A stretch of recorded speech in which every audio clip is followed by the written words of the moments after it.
अब हम लोग पढ़ेंगे फ्यूचर कॉन्टिन्यूअस टेंस ना। अच्छा ये तो तुम पहचान रहे होगे इसे, कॉन्टिन्यूअस हम लोग बार बार पढ़ते तो थोड़ा मोड़ा पहचान रहे हो कि नहीं कि कॉन्टिन्यूअस हाई तो पहचान रहे हो।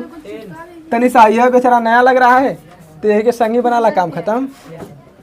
हाँ तो देखो फ्यूचर कॉन्टिन्यूअस टेंस का मतलब पर सीधा समझो, अगर कहीं भी कॉन्टिन्यूअस है तो हमेशा वर्ब में आईएनजी, चाहे कहीं भी आए कॉन्टिन्यूअस। कॉन्टिन्यूअस का मतलब होता है लगातार, यानी कि कंटिन्यू। तो कंटिन्यू कब होगा, जब वर्ब में आईएनजी जोड़ेंगे तब ना कंटिन्यू होगा। तो यहाँ कुछ नहीं करना है, बस हम इसको थोड़ा सा इसका इंट्रोडक्शन लिख लेते हैं। इसलिए मैं इंट्रोडक्शन लिख देता हूँ कि थोड़ा वाक्य को हम लोग पहचान लेंगे, ठीक है। तो क्या हो जाएगा, वाक्य के अंत में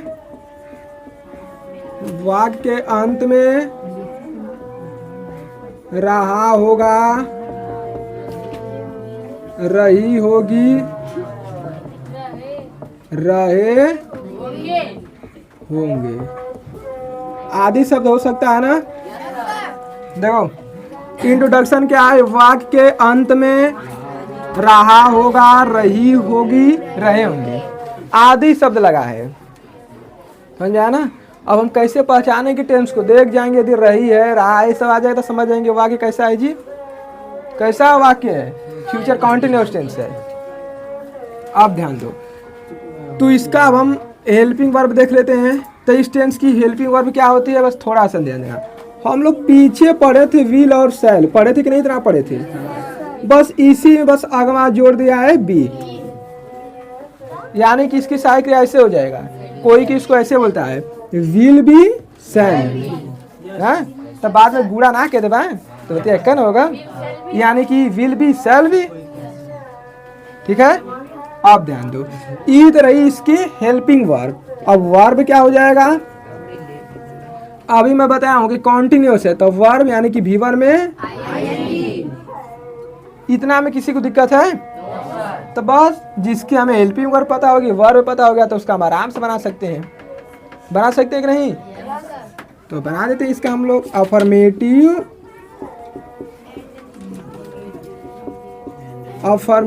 एंड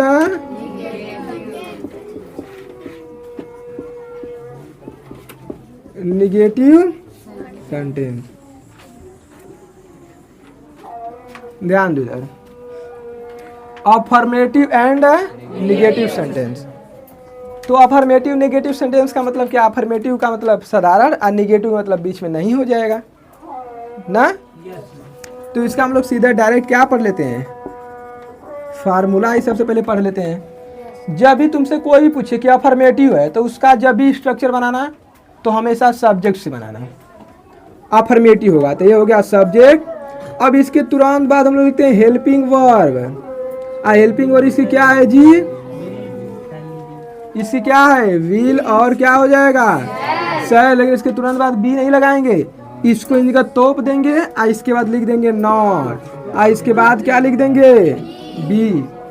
आप समझ में आया, मैं इसको क्यों बी इधर लिखा हूँ, इसीलिए लिखा हूँ कि जब यहाँ पर एकदम सटाए दो कि बाद में इधर बी लिख दोगे, समझ में आया ना। अब इसके बाद वर्ब में आईएनजी प्लस बताओ, इस स्ट्रक्चर में किसी को समस्या है, समस्या है बच्ची, तब ठीक है, रहो करी तो मत कहिए, हाँ नहीं तो हम बता देंगे तो दिक्कत न हो जाएगी। देखो तुम कल बाजार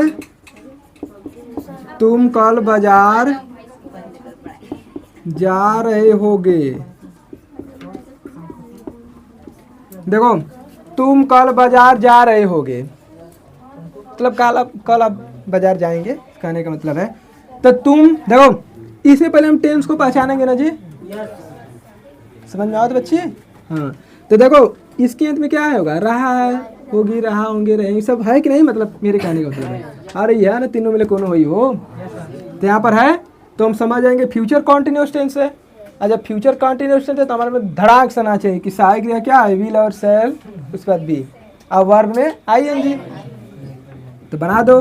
अब तुम किस माने होता है यू के साथ सहायक क्रिया विल, वाक्य निगेटिव है, छोड़ देंगे। ए सुनो, सब्जेक्ट हम लिख दिए यू, सहायक क्रिया विल, लेकिन विल के बाद बी भी लिखना है तो हम लोग इसके बाद लिख देते हैं बी।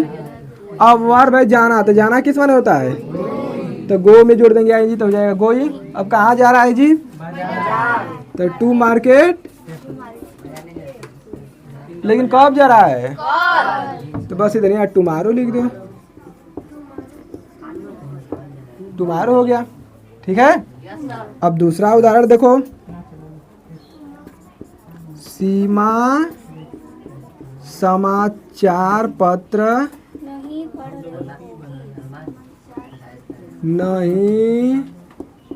पढ़ रही होगी। देखो, सीमा समाचार पत्र नहीं पढ़ रही होगी, तो इसमें देखो बस थोड़ा सा चेंज है, निगेटिव आ गया, मतलब नॉट आ गया है ना। तो नॉट या तो एकदम घबराने की बात है, सहायक क्रिया की तुरंत बाद नॉट। तो ये देखो सीमा, तो सीमा हम लिख लेते हैं पहले सीमा। अब सीमा के साथ हेल्पिंग वर्ब क्या हम लोग लिखेंगे, विल। अब निगेटिव होगा तो निगेटिव है ना जी, देखो इसी के लिए मैं नॉट। और उसके बाद बी, अब पढ़ना है तो पढ़ना किस माने होता है, रीड। यही में कितना पहले बोल लेते हो तो बोले थे रीड। अब रीड में जोड़ देंगे हम लोग क्या, तो रीडिंग। अब क्या नहीं पढ़ रहा है, तो द न्यूज पेपर। बताओ इसमें किसी को दिक्कत है, देखो देखो हम लोग पढ़ रहे थे फ्यूचर कॉन्टिन्यूअस टेंस का, बाकी सभी हो गया था, बस बाकी था इंट्रोगेटिव सेंटेंस, ठीक है ना। तो इंट्रोगेटिव सेंटेंस क्या होता है हम लोग बार बार पढ़ चुके हैं, तो इसमें हम डायरेक्ट चलते हैं किस पर, रूल पर। तो इस रूल में हम लोग क्या पढ़ते हैं जी, रूल में हम लोग पढ़ते हैं पहले yes or no and WH, यही ना हम लोग पढ़ते हैं बार बार।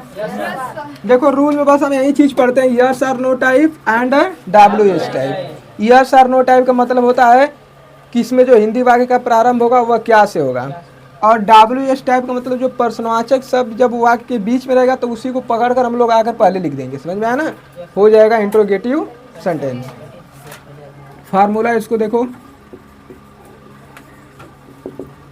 अब देखो हम तुम लोग को बताए थे कि फ्यूचर कॉन्टिन्यूअस टेंस की सहायक क्रिया क्या होती है, विल शैल। हालांकि इसकी सहायक क्रिया होती है विल भी शैल भी, लेकिन यहाँ पर हम लोग हेल्पिंग वर्ब के तुरंत बाद विल और शैल लिखेंगे। इसके बाद सब्जेक्ट, यदि नेगेटिव होगा तो फिर इसके बाद बी, और वर्ब के फर्स्ट फॉर्म में ING plus object plus other words, question marks. इसमें बताओ किसी को दिक्कत है, इधर सुनो, ये कब आप शुरू करेंगे, जब वाक्य का प्रारंभ क्या से होगा, ठीक है। अब लेकिन यहाँ पर WH टाइप भी है तो यहाँ पर क्या हो जाएगा, क्वेश्चन वर्ड हो जाएगा बस ना। इसमें किसी को दिक्कत है, देखो यदि दिक्कत हो वो कहाँ से करेगी, पीछे पीछे हम लोग एक ही चीज़ बार बार पढ़ रहे हैं ना। हम बार बार बताते हैं कि बस देखो बस सहायक क्रिया चेंज होगा और उसके बाद वर्ब चेंज होगा, बाकी रूल हमारा हमेशा वहीं पर रहेगा, रूल वही है, ठीक है। स्ट्रक्चर हम यहाँ फार्मूला जैसी बनाते हैं सब उसी तरह है। फर्स्ट उदाहरण देखो, क्या बच्चे रोड पर खेल रहे होंगे,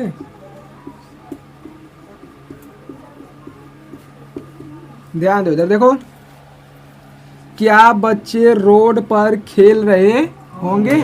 अब देखो इसके अंत में आया रहे होंगे, यानी कि फ्यूचर कॉन्टिन्यूअस टेंस है, लेकिन इसमें हम लोग देख रहे हैं कि वाक्य का प्रारंभ ही क्या से है, तो हम तुरंत किसी स्टार्ट करेंगे, हेल्पिंग वर्ब से। तो देखो यहाँ पर क्या बच्चे हैं, तो बच्चे के साथ हम लोग किसका प्रयोग करेंगे, विल, ठीक है। अब बच्चे किस माने होता है, देखो यदि सिर्फ एक बच्चा रहता है तो चाइल्ड का प्रयोग करते हैं, लेकिन यहाँ पर देखो बच्चे यानी कि बहुवचन है तो लिखेंगे विल द चिल्ड्रेन, यहाँ पर हो जाएगा चिल्ड्रेन। ठीक है, ये वाक्य निगेटिव है तो नॉट नहीं लगाएंगे। अब इसके बाद बी, अब इसके बाद वर्ब खोजेंगे। तो वर्ब देखो, एक खेलना, खेल रहे होंगे तो खेलना किस माने होता है? तो यहाँ पर हो जाएगा प्ले। आप प्ले में जोड़ देंगे आईएनजी तो हो जाएगा प्लेइंग। अब कहाँ खेल रहा है? रोड पर, तो ऑन द रोड। हाँ, यहाँ पर क्वेश्चन मार्क हो जाएगा। बताओ इसमें किसी को दिक्कत है? दूसरा उदाहरण देखो, WH टाइप वाला। माली बगीचा में फूल क्यों नहीं तोड़ रहा होगा? देखो ध्यान से समझो इधर, माली बगीचा, ओहो मे को भूल गए हम लोग। चलो यहाँ पर मे को भी ऐड है, पर ऊपर कर लेते हैं। देखो, माली बगीचा में फूल क्यों नहीं तोड़ रहा होगा। ठीक है, तो इसमें हम लोग देख रहे हैं कि इसमें जो क्वेश्चन जो वर्ड है वह वाक्य कहाँ है जी? बीच में है। तो इसी का अंग्रेजी हम लोग सबसे पहले लिख देंगे। ठीक है ना, तो यहाँ पर लिखेंगे वाई। अब इसके बाद हेल्पिंग वर्ब, तो यहाँ पर माली है तो इसके अनुसार सहायक क्रिया हम लोग लिखेंगे विल, तो वाई विल। अब इसके बाद सब्जेक्ट, तो सब्जेक्ट है माली, यानी कि द गार्डनर।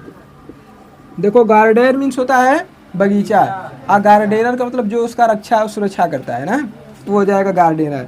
तो वाई विल द गार्डनर। अब सब्जेक्ट के बाद वाक्य कैसा है? नेगेटिव है, तो यहाँ पर हम लोग क्या लिख देंगे? नॉट। ठीक है, नॉट। अब इसके बाद देखो बी हमें नहीं बोलना है, बी हो गया। ठीक है, अब इसके बाद वर्ब खोजेंगे। तो वर्ब है तोड़ना, तो तोड़ना होता है किस माने? प्लक। अब प्लक में जोड़ देंगे आईएनजी, तो हो गया प्लकिंग। अब क्या तोड़ रहा है? फूल तोड़ रहा है ना, तो प्लकिंग द फ्लावर। लेकिन कहाँ तोड़ रहा है? देखो बगीचा में, तो इन द गार्डन। बताओ इसमें किसी को समस्या है?